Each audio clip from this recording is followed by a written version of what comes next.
자, 지금부터 우리 테마 37 양도소득세 세율 나가도록 하겠습니다. 자, 양도소득세 세율 역시 시험에 자주 출제되는 부분이 되겠습니다. 그래서 2016년 27회 때도 시험에 나왔었네요, 여러분. 그래서 항상 양도소득세는 언제든지 시험 출제 범위다라고 생각해 두시기 바랍니다. 그리고 세법은 거의 매년 개정이 되는데요. 2016년도 개정됐고요. 2017년도 개정됐고요. 또 2018년에도 또 개정될 예정입니다. 그래서 여러분 양도소득세는 항상 개정된 내용을 좀 확인해 둘 필요가 있는데, 자, 어쨌거나 양도소득세 세율은요, 양도 물건이 뭐냐를 먼저 구분하셔야 합니다. 그러면 우리 양도소득세 과세 물건은 크게 뭐와 부동산 등과 그 다음에 성격이 완전히 다른 거죠, 여러분. 주식 등과 그 다음에 파생상품 몇 가지로 구분하냐? 세 가지로 구분한다는 거 잊으시면 안 됩니다. 그러면 이때에 요 주식이나 파생상품은 우리 공인중개사 업무와 관련이 없죠. 그렇기 때문에 얘들은 거의 시험에는 안 나오는 분류에 해당합니다. 또 설사 시험에 보기 지문은 나왔더라도 답이 될 가능성은 거의 없습니다. 그렇기 때문에 여러분은 항상 시험에 나오면 어디서 답을 찾아야 되냐? 부동산 등에서 찾아야 된다는 것을 꼭 좀 기억해 두셔야 됩니다. 그런데 우리 양도소득세 과세 대상이 되는 것은 또 역시 성격에 따라서 몇 가지로 구분했죠, 여러분? 세 가지로 구분했죠, 여러분. 그래서 실물 자산인 부동산이죠, 여러분. 실물 자산인 부동산. 근데 두 번째가 바로 뭐였죠, 여러분? 부동산에 관한 권리였죠. 부동산에 관한 권리. 그 다음에 이런 부동산과 부동산에 관한 권리가 아닌 것이 바로 뭐죠, 여러분? 기타 자산을 구분했죠. 자, 그러면 이때 요것도 그대로 우리 세율 적용할 때 적용하는데, 자, 요때 요 부동산과 부동산에 관한 권리를 양도했다. 그래서 부동산이나 부동산에 관한 권리 양도했다. 그러면 이때는 여러분 역시 세율도 원칙과 예외로 구분하셔야 됩니다. 원칙과 예외. 그래서 우리 세법 규정은 대부분 다 이렇게 원칙과 예외로 구분합니다. 그러면 이렇게 부동산이나 부동산에 관한 권리를 양도하면요, 양도소득세는 어떻게 세우냐? 그냥 그대로 종합소득세를 세율을 그대로 끌고 갑니다. 종합소득세 세율을 그대로 양도소득세 끌고 와서 그대로 적용한다. 이걸 바로 뭐라냐? 준용한다라고 표현한다. 그러니까 양도소득세로 과세나 종합소득세로 과세나 세율에는 차이를 두지 않겠다 그입니다.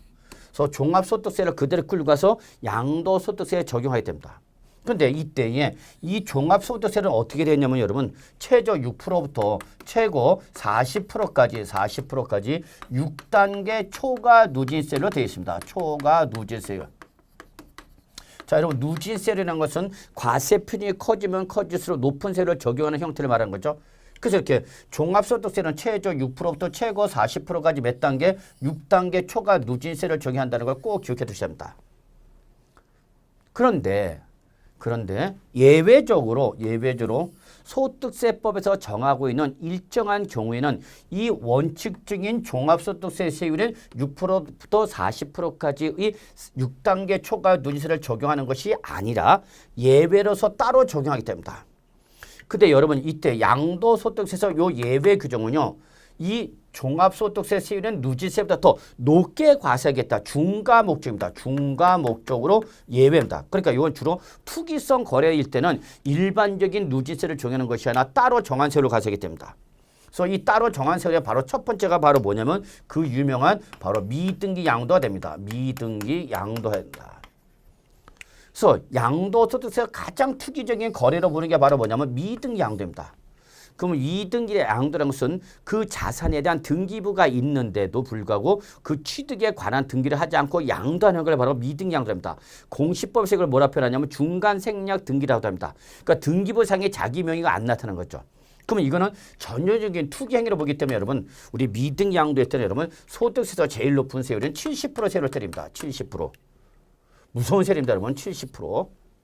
그러면 우리가 분명히 여러분이 알고 있을 게 뭐냐면 소득세가 있는 것은 항상 소득세 10% 상당히 하게 돼서 지방소득세가 또 초치한다는 걸 꼭 기억해 두셔야 돼요. 그래서 소득세가 있으면 무조건 지방소득세가 한 번 더 과세돼요. 이때 과세가 되는 지방소득세는 항상 소득세 10% 상당히 하기입니다. 그러면 70%면 10%인 7%가 추가로 지방소득세를 더 과세했나요? 그럼 몇 프로가 되는가? 77%가 되는 거죠. 아주 무서운 세율이죠. 그 다음에 두 번째, 여러분이 딱 보면 이제 나오죠. 뭐죠? 비사업용 토지죠. 비사업용 토지. 그럼 비삼용 토지는 사업 목적으로 갖고 있는 것이 아니라 어떤 투기 등의 목적으로 갖고 있는 걸로 보는 거죠. 좋은 놈, 나쁜 놈, 나쁜 놈이죠. 그럼 이때 이러한 비삼용 토지는 이렇게 2년 이상 보유세 때 적용되는 누진세율에다가 얘들은 다 몇 프로? 10% 할증과세하겠다 그럽니다. 그래서 여러분 기억해 두셔야 합니다. 누진세에다가 일반적인 누진세에다 10% 할증과세한다는 얘기죠. 그러면 여기서 10% 할증 과세한다는 것은 무슨 의미냐? 얘는 누진세를 정할 때 6%부터 적용하는 것이 아니라 16%부터 적용하겠다 그럽니다, 여러분. 그래서 6%, 그다음에 15%, 24%, 35%, 38%, 40%인데 각 단계별로 10%를 더하니까 여러분 최고 얘는 몇 프로까지 가느냐? 50%까지 가는 거죠. 그래서 50%까지 6단계 초과 누진세로 간다는 거죠. 그러니까 일반적인 누진세보다 얘는 몇 프로 더 내는 거예요, 여러분? 10% 더 내는 거죠. 무서운 거죠. 자, 그 다음에 나서 여러분, 세 번째가 이제 이 미등기 양도와 비사업용 토지가 아니면 이제 한 번 더 뭘 따지느냐, 이제 보유 기간을 따집니다, 여러분. 보유 기간. 그래서 우리 부동산이라는 자본적 자산은 대부분 장기간 사용 수익을 목적으로 하는데 얘가 단기적 거래라는 얘기입니다. 그럼 이건 정상적 거래 보는 것이 아니라 어떤 단기 매매 차익을 목적으로 한 거래로 보겠다는 얘기죠. 그래서 보유기간을 취득일로부터 크게 3단계로 구분합니다. 그래서 취득해서 자 1년 미만이다. 1년 미만을 보유했다. 그 다음에 야 1년 이상은 보유했다. 그렇지만 2년 미만이다. 이때하고 2년 이상으로 보유했을 때 이렇게 크게 몇 단계? 3단계. 그래서 1년 미만 보유했을 때 1단계. 그 다음에 1년 이상 2년 미만 보였을 때 2단계. 그 다음에 3단계가 바로 이제 몇 년 이상 보였을 때 2년 이상을 보유했을 때 이렇게 3단계로 구분한다 그 얘기입니다. 다만 양도 물건이 부동산에 관한 권리일 때는 이때는 1년 미만은 여러분 50%로 과세를 하고요. 1년 이상 2년 미만은 40% 과세를 하고요. 2년 이상을 보였을 때 바로 6%부터 40%까지 6단계 초과 누진세 정하는 겁니다. 그런데 이때 이 양도 물건이 부동산 중에서도 주택이거나 또는 조합원 입주권을 양도하면은 이때는 이 주택이라는 성격상 일반적 부동산보다는 세부 부담을 가볍게 과세하겠다는 겁니다. 그렇기 때문에 1년 미만일 때 몇 프로 과세하느냐? 40% 과세하고요. 1년 이상만 보유하게 되면 바로 곧바로 무슨 세 적용하느냐? 누진세율 적용이 가능합니다. 그래서 주택일 때는 이렇게 일반적 부동산보다 낮은 세율로 과세한다는 걸 꼭 좀 기억해 두시기 바랍니다. 그 다음에 이제 우리 기타 자산이죠. 여러분이 여기서 기타 자산 중에서 꼭 기억할 게 두 가지가 있더라고요. 사업용 고정 자산과 함께 양도는 영업권. 그 다음에 시설물 이용 회원권에서 여러분 꼭 기억할 게 뭐랬죠? 골프 회원권이죠. 자, 그러면 이때 이러한 사업용 고정 자산과 함께 양도는 영업권이라든지 일정한 시설물 이용 회원권이 있다는 이때는 특징이 뭐냐? 보유기간 불문. 보유기간은 묻지 않고 요게 특징이 여러분 보유기간 불문 기억하고 얘는 무슨 세를 정한다? 바로 6%부터 바로 40%까지 이 6단계 초과 무슨 세로 과세한다? 여러분 누진세율로 과세한다는 거 꼭 좀 기억해 두셔야 되겠습니다. 그래서 사업용 고정자산과 함께 양도는 영업권이라든지요 또는 시설물 이용 회원권인 골프 회원권 양도는 보유기간 묻지마 무조건 무슨 세율? 누진세율 적용한다는 걸 꼭 좀 기억해 두시기 바랍니다. 그래서 여러분 요 정도는 여러분 항상 꼭 기억해 두시고요. 만약에 세율에 관련된 문제가 나오면 요 보유 기간을 잘 보셔야 됩니다. 출전에 제일 좋아하는 것이 보유 기간인데 그 보유 기간에 따른 과세 물건이 부동산과 부동산에 관한 권리인지 주택과 입주권인지 이걸 반드시 구분하셔 보유 기간에 따른 세율을 꼭 좀 정리해 두시고요. 시험에 나오면 반드시 맞춰야 됩니다. 이렇게 제가 강조했던 데서 시험에 나오면 맞춰야 돼요. 근데 그때 나왔는데 실제 나왔는데 그제서야 내년에는 꼭 외워야죠. 그러면 정말 여러분 인생이 힘들어집니다. 자, 그래서 여기 양도소득세 세율은 여러분 항상 잊지 마시고 꼭 정리해 두시고요. 다만 하나의 자산에 대해서 둘 이상의 세율이 적용이 가능하다. 하나의 자산에서 둘 이상의 세율이 동시 적용이 가능할 때는 이때는 그중에서 어떤 세율이 간다? 높은 세율로 과세한다는 걸 잊지 마시기 바랍니다. 그 다음에 이제 우리 미등기 양도 좀 봅시다. 그러면 여기 70% 중과세하는 요 미등기 양도가 뭔지 좀 살짝 살펴보고 넘어갑시다. 미등기 양도.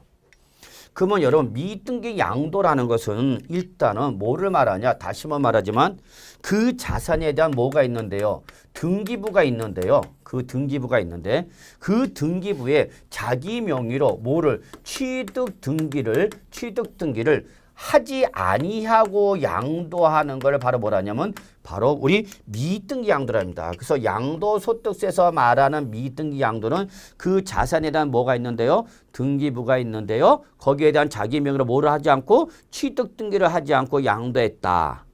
이걸 뭐라고 표현한다고요? 미등기 양도를 한다. 그럼 이러한 미등기 양도일 때는 우리 세법에서 어떻게 본다? 가장 전형적인 투기성 거래 본다. 나쁜 놈 중에서도 가장 나쁜 놈으로 보겠다입니다. 그래서 너는 몇 프로 맞아라? 70% 맞아라. 그 얘기입니다, 여러분. 요걸 바로 미등. 그런데 여러분 여기서 등기를 안 하는 겁니다. 안 하는 거. 등기부가 있는데. 근데 여러분 등기부가 없어서 취득 등기를 못 하는 거는 미등기 양도 아닙니다. 그래서 여러분 거기 우리 교재 보시면 미등기 양도서 제외되는 경우가 있죠. 그거 다 외울 필요 없어요. 항상 마지막 끝자 또는 성격이 취득에 관한 등기가 뭐다 여러분? 불가능. 있죠. 취득 등기가 불가능. 이 말이 나오면 미등기 양도로 본다 안 본다? 안 본다는 것만 기억해 주셔야 합니다. 그러면 나 미등기 양도다 어쩔래? 그럼 미등기 양도할 때 불이 이걸 꼭 기억해 두셔야 합니다. 그래 나 미등기 양도에 어쩔 거 있다는 얘기야. 하고 더 세게 나오는 거죠. 아 요즘 참 세게 나오면 무섭습니다. 자 그래서 첫째 미등기 양도다. 그러면 불이익을 주는데 어떤 불이익을 주냐. 첫 번째 네가 소득세법상 1세대 1주택 2년 이상 보유인 등 비과세 요건을 충족했다 하더라도 비과세 안 해주겠다. 무조건 과세겠다입니다. 또는 네가 지금 양도한 것이 8년 이상 작용한 농지일 때는 조세특례 제한법에 따라서 면제를 받을 수 있는데 이러한 감면 면제 대상이라도 이러한 감면 면제를 해준다 안 해준다? 안 해주겠다 그 얘기입니다. 그래서 이런 소득세법이나 조세특례 제한법에서 혜택을 준다 안 준다? 안 준다. 이게 첫 번째. 근데 두 번째. 그러면 양도차익 계산하는 과정에서 양도차익이 나오면 그다음 두 번째는 이제 우리 3년 이상 보유했을 때는 뭐였죠, 여러분? 장기 보유 특별 공제주죠. 자, 근데 이런 장기 보유 특별 공제 대상이라더라도 또는 우리 미등기 양도만 아니고 다 양도소득 기본 공제주죠. 이러한 양도소득 기본 공제라든지 이런 것을 하나도 안 해줍니다. 공제를 하나도 안 해주겠다는 얘기예요, 여러분. 그러면 이러한 장기 보유 특별 공제나 양도소득 기본공제 하나도 안 해준다 해서 다른 말로 여러분 꼭 적어 놓으셔야 돼요. 그러면 양도 차익을 그대로 양도소득 과세표로 하겠다는 걸 꼭 기억해 두셔야 합니다. 그래서 양도소득 과표가 된다. 그냥 차익에 대해서 그냥 그대로 세금 때리겠다 그겁니다. 자, 그다음에 세 번째 뭐가 있느냐? 세 번째가 바로 이제 우리 여기 다 나왔네요. 비과세 감면해주다, 장기보유 특별 공제한다, 양도소득 기본공제 안 해주다, 따라서 양도에 그대로 과표가 된다. 예, 이것이 바로 우리 미등기 양도에 대한 불이익이 되겠습니다. 불이익이 된다라는 거 잊지 마시고요. 그런데 이렇게 미등기 양도를 하더라도 적용되는 경우가 있습니다. 적용되는 경우. 어떤 경우냐? 양도 차익을 계산할 때는 여러분, 양도 차익을 계산할 때는 여러분, 양도 차익 계산 시에는 미등기 양도와 전혀 관련이 없습니다. 미등기 양도를 미등기 양도라도 양도차익 계산할 때는 전혀 고려하지 않습니다. 따라서 만약에 실질 거래가에서 양도차익 계산한다면 실질 거래가에서 양도차익 계산한다면 당연히 실질 양도가액에서요. 실질 양도가에서 뭐를 실제 필요 경비를 차감할 수 있다 없다? 있다라는 거죠, 여러분. 그러면 시험에는 어떻게 나오냐? 미등기 양도인 경우는 실질 거래가에서 양도차익 계산할 때 실질 양도가에서 실제 필요금으로 공제받을 수 없습니다. 그럼 맞다 틀렸다? 틀렸다. 공제받을 수 있다라는 거죠. 또 실가가 아니라 기준시가에서 양도차익 계산한다. 기준시가에서 양도차익 계산한다라도 바로 이러한 양도 당시 기준시가에서 취득 당시 기준시가는 물론이고 필요경비 계산 공제를 받을 수 있다는 걸 기억해 주시기 바랍니다. 다만 미등기 양도할 때는 일반적 필요 경비 계산 공제보다 10분의 1로 줄어든다는 것만 좀 확인해 두시면 될 것 같습니다. 그래서 이렇게 특히 실질 거래가에 한 양도 제외할 때 미등기 양도를 하더라도 실질 양도가에서 실제 필요금을 뭐 할 수 있다? 공제할 수 있다는 걸 체킹해 두시기 바라겠습니다.